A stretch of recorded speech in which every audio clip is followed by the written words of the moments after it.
गुरुर्ब्रह्मा गुरुर्विष्णू गुरुर्देव महेश्वरा गुरुर साक्षात परब्रह्म तस्मै श्री गुरुवे नमः.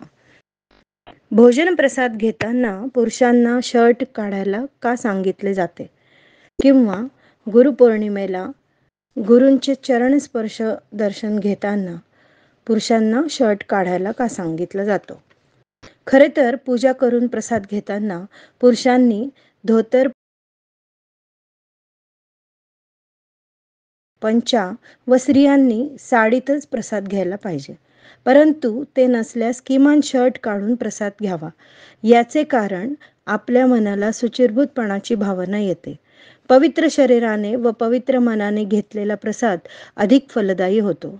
तुम्ही तुमच्या गुरूंच्या ठिकाणी प्रसादासाठी जात असताना तेथील अनुशासन पाळून वागलात तर त्याचा परिणाम जास्त चांगला होतो. तसेच त्याचे विशेष महत्त्व म्हणजे तो देवाचा उच्चिष्ट आहे. आपण पहा, 5 पक्वान्न सुग्रास असे आपल्या पानात असतात. हा प्रसाद स्वीकारणारा सुद्धा तितक्या स्थितीला जावा, त्याचा परिणाम आपल्या शरीरावर मनावर योग्य व्हावा, हाच खरा उद्देश आहे. मंदिरात किंवा घरी सुद्धा प्रसाद घेताना पुरुषांनी उघडे बसावे.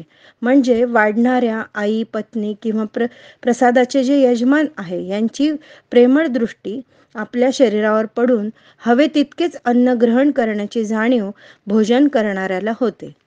वाईट नजर, दुष्टबुद्धी, कपट असेल तर आपल्याला अन्न जात नाही व पानावरून लवकर उठण्याची प्रेरणा मिळते.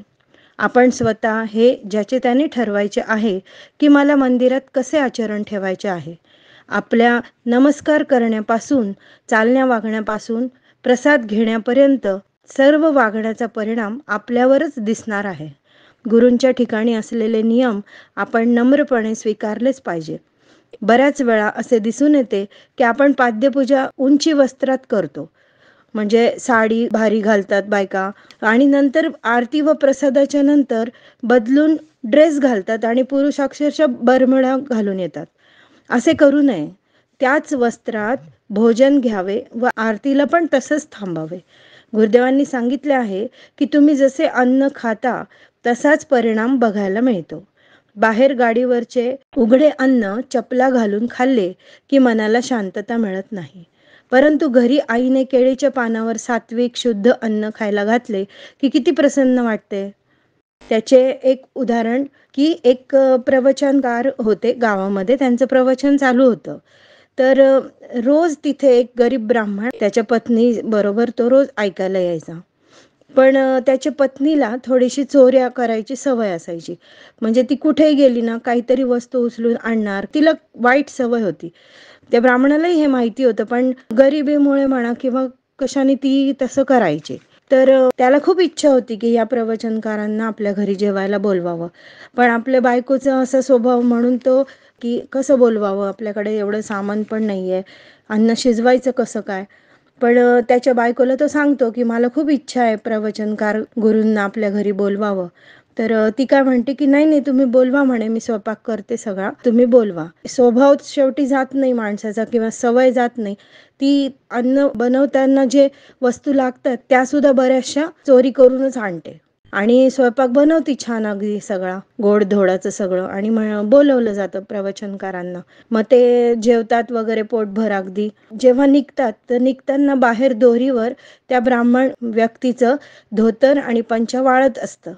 तर हे नकळत तो पंचा आणि हे धोतर ओढून घेऊन जातात. जाताना त्यांच्या घरी गेल्यावर तिथे त्यांना लक्षात येतं की असं कसं काय झालं माझ्याकडून. मी तर एवढं प्रवचनामध्ये स्वतः सांगतो की अशी वृत्ती ठेवू नये आणि माझ्याकडून असं झालं कसं. मग ते त्यांच्या गुरूंना विचारतात की माझ्याकडून हे असं कसं काय झालं, मी कधीच म्हणजे माझ्या लक्षातही नाही की मी असं घेऊन घरी कसं आलो.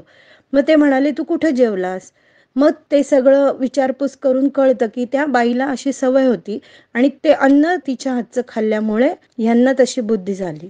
आणि म्हणून आपण जसे अन्न खातो तसे विचार आपले होत असतात. तसेच जेव्हा आपण आपल्या घरी कोणाला जेवायला बोलवतो किंवा कुळधर्माच्या वेळी सवाष्ण ब्राह्मण बोलवतो, तेव्हा त्यांना खायला मिळत नाही म्हणून बोलवत नाही. तुम्हाला त्यांची गरज आहे. ते जेवून तृप्त झाले तर तुम्हाला आशीर्वाद मिळणार आहे, हे लक्षात ठेवा. म्हणून तर आपण त्यांना दक्षिणा देतो की आपण आमच्या घरी आलात त्यासाठी आम्ही आभारी आहोत व आम्ही ह्या पद्धतीने तुमचा सत्कार करत आहोत, असे गुरुदेवांनी सांगितलेले आहे. माझ्या आईचा मला एक अनुभव आठवतो. माझ्या आईची त्या काळी फार परिस्थिती खराब होती. जे आम्ही गावात राहत असताना एका अगदी श्रीमंत कुटुंबातून तिला निमंत्रण आलं सवाष्ण जेवणाचं. तिने हो म्हणाले आणि त्या काळात एखाद्या दिवशी जर बाहेर जेवायला कोणी बोलवलं तर खूप हे वाटायचं की चला आजचा दिवस, कारण परिस्थितीच खूप खराब होती की आजचा दिवस सरला म्हणून. ते आम्ही दोघी गेलो तर तिथल्या त्या श्रीमंत बाईनी 11 11:30ला बोलवलं आणि म्हणे तुम्ही किचनमध्ये जाऊन तुम्ही सगळा स्वयंपाक करायचा आणि मग जेवायचं. अक्षरशः आईला खूप वाईट वाटलं.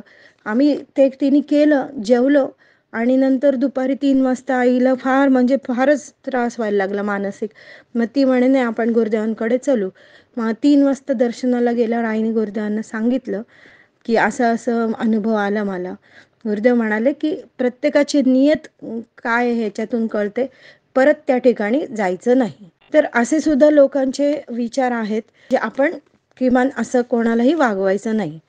दुसरे, आपण जेव्हा मंदिरात प्रसाद घेतो तेव्हा जेवण झाल्यावर बऱ्याच जणांना आपल्या ताटाखालचे खरकटे उचलायची सवय असते. तसे अजिबात करू नये. आपण जेवलेल्या उष्टा हात धरणीला लावायचा नसतो. घरी सुद्धा जेवण झाल्यावर आधी उष्टा हात धुवावा, नंतर जमीन स्वच्छ करावी. तसेच कधीही ताटात हात धुवायचा नाही. असे केल्याने अन्न शाप देते. आपण हा एक प्रकारचा यज्ञ करीत आहोत. उदरभरण नोहे जाणीजे यज्ञ कर्म, यानुसार जर यज्ञात पाणी टाकले तर काय होईल? त्याचप्रमाणे जेवल्यावर ताटात कधीही हात धुवू नये. आपण जेव्हा गुरुपौर्णिमेला गुरुदेवांचे दर्शन घ्यायचो तेव्हा पुरुषांना चरणस्पर्श असायचा. त्यावेळी सुद्धा पुरुषांना शर्ट काढून दर्शन घ्यावे लागत असे. त्याचे कारण असे की पुरुषांच्या मस्तकापासून नाभीपर्यंत गुरूंची दृष्टी पडावी, म्हणजे तेथे असलेल्या चक्रांना गती प्राप्त होते आणि बल, बुद्धी, भाग्य, आरोग्यवर्धन होऊन आयुष्य यशस्वी व समृद्ध होते. सत्पुरुष, साधू, संत, संन्याशी, विशेष पात्रता प्राप्त केलेल्या व्यक्ती यांच्यासमोर दर्शन घेताना नेहमीच कमरेच्या वरील देह पुरुषांचा उघडा असावा. गुरुदेवांच्या सहवासात आपण इतक्या वर्ष येतो तर आपल्यात बदल हा घडलाच पाहिजे. विचाराने, ज्ञानाने आपल्याला पुढे जायचे आहे. जसे श्रीकृष्णांच्या सहवासात सगळेच होते. रोज त्यांना बघत होते. दुर्योधन, दुःशासन, कर्ण, अर्जुन, धृतराष्ट्र. पण तुम्ही बघा, दुर्योधन, दुःशासन, धृतराष्ट्र यांच्यात सुईच्या टोकावर बसेल इतका पण बदल झाला नाही. मग आपण हे ठरवायचे आहे की आपल्यात थोडा तरी बदल व्हावा, कारण आपण तर देवाला बघितलेले पण नाही. मग आपले किती अवघड आहे. किमान गुरुदेवांना पाहून त्यांच्या विचारांचे, ज्ञानाचे मनन करून आपल्यात योग्य बदल हा घडलाच पाहिजे. श्री गुरुदेव दत्त.